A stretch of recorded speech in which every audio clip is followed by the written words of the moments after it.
Hello and welcome दोस्तों। आज की वीडियो में हम बात करने वाले हैं जूनियर 20 ईटीएफ के बारे में और साथ ही निफ्टी 20 ईटीएफ के साथ दोनों के रिटर्न कंपेयर करने वाले हैं। क्योंकि दोस्तों हमें वीडियो में कई बार एक क्वेश्चन पूछा गया था कि हमें लॉन्ग टर्म निवेश किस ईटीएफ में करना चाहिए, जूनियर 20 ईटीएफ में या फिर निफ्टी 20 ईटीएफ में, और किस ईटीएफ में हमें लॉन्ग टर्म में एक अच्छा रिटर्न देखने को मिल सकता है। तो इस वीडियो में दोनों ही ईटीएफ के रिटर्न को आपस में कंपेयर करेंगे लॉन्ग टर्म में। जैसा कि हम लोग जूनियर 20 ईटीएफ में स्विंग ट्रेडिंग तो करते ही हैं, तो हम इस वीडियो में ये भी देखेंगे कि क्या हम इस ईटीएफ में यानी जूनियर 20 ईटीएफ में लॉन्ग टर्म भी निवेश कर सकते हैं या फिर नहीं। तो दोस्तों वीडियो को शुरू करने से पहले हम आपसे एक रिक्वेस्ट करना चाहेंगे, अगर आप चैनल पर पहली बार विजिट कर रहे हैं तो चैनल को सब्सक्राइब जरूर कर दीजिएगा और बेल आइकन को ऑन जरूर कर दीजिएगा। इससे आपको फ्यूचर में हमारे वीडियो सबसे पहले मिलते रहेंगे। तो चलिए अब बात करते हैं टॉपिक की। तो जैसा कि दोस्तों स्क्रीन पर देख पा रहे होंगे, इस समय हमने जूनियर 20 का ईटीएफ खोल रखा है, जिसका कि प्राइस आज की डेट में 423 के अराउंड चल रहा है।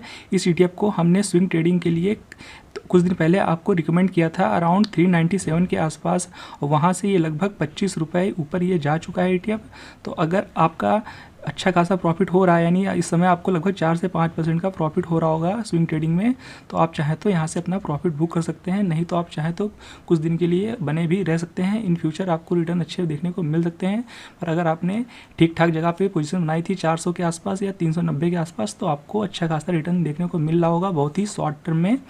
तो आप चाहें तो प्रॉफिट भी बुक कर सकते हैं। तो चलिए अब हम आते हैं अपने मेन टॉपिक में कि लॉन्ग टर्म में हमें किस ईटीएफ में अच्छे रिटर्न देखने को मिलते हैं, जूनियर 20 या फिर निफ्टी 20 ईटीएफ में। तो ये तो बात हो गई जूनियर 20 की। तो चलिए हम देख लेते हैं एक बार निफ्टी 20 को।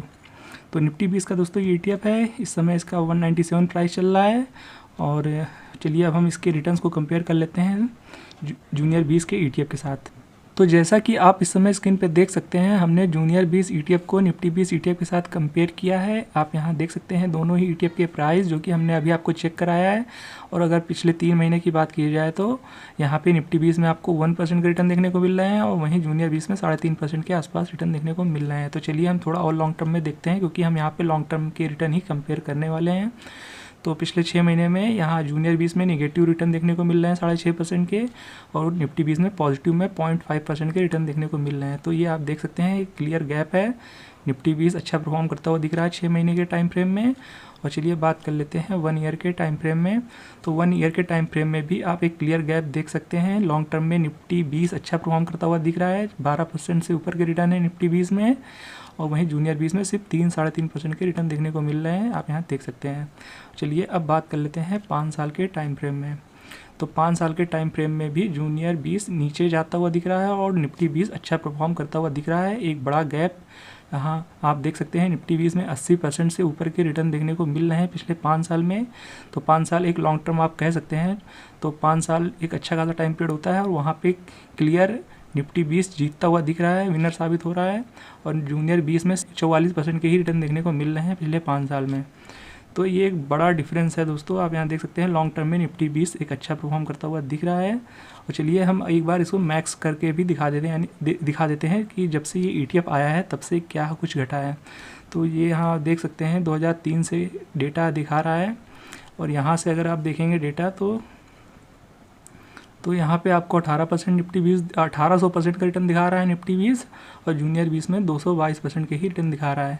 हालांकि यहाँ पे कुछ प्राइस का इशू था, यहाँ पे बहुत ज़्यादा ओवर वैल्यूड था हमें लग रहा है जूनियर 20, इस वजह से ये करेक्शन हुआ था यहाँ पे, जिस वजह से आप यहाँ देख पा रहे होंगे कि कुछ प्राइस का कुछ ज़्यादा ही बढ़ गया था। जैसा कि देख पा रहे होंगे कि 2004 में ही यहाँ पे इस ईटीएफ का प्राइस आपको 300 के ऊपर ट्रेड होता हुआ दिख रहा था 2004 में ही।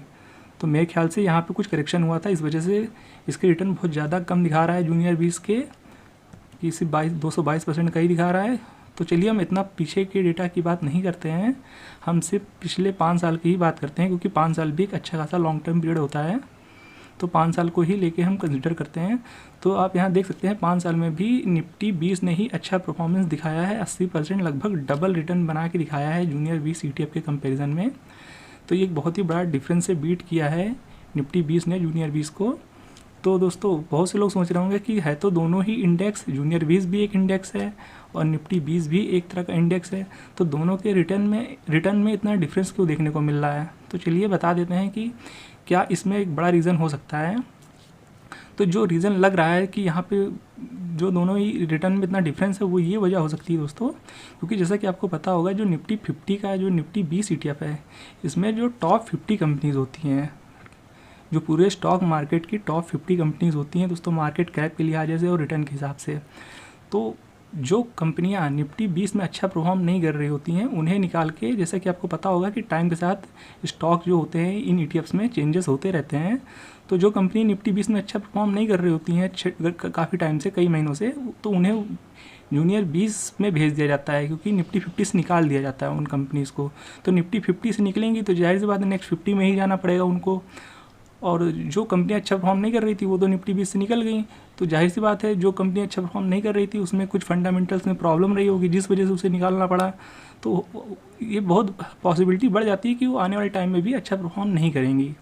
पर वहीं जो कंपनियां जूनियर 20 में अच्छा परफॉर्म कर रही थी वो कंपनियां चली जाती हैं निफ्टी 20 ETF में, जो स्टॉक निकाला गया था उनकी जगह पे।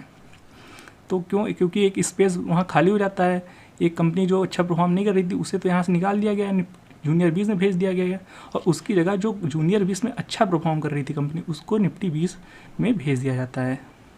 तो एक तरह से जो निफ्टी 20 ETF होता है इसमें टॉप 50 स्टॉक का हर समय कलेक्शन होता है जो अच्छा परफॉर्म कर रही होती हैं, तो इस वजह से निफ्टी 20 के रिटर्न अच्छे होते हैं हमेशा।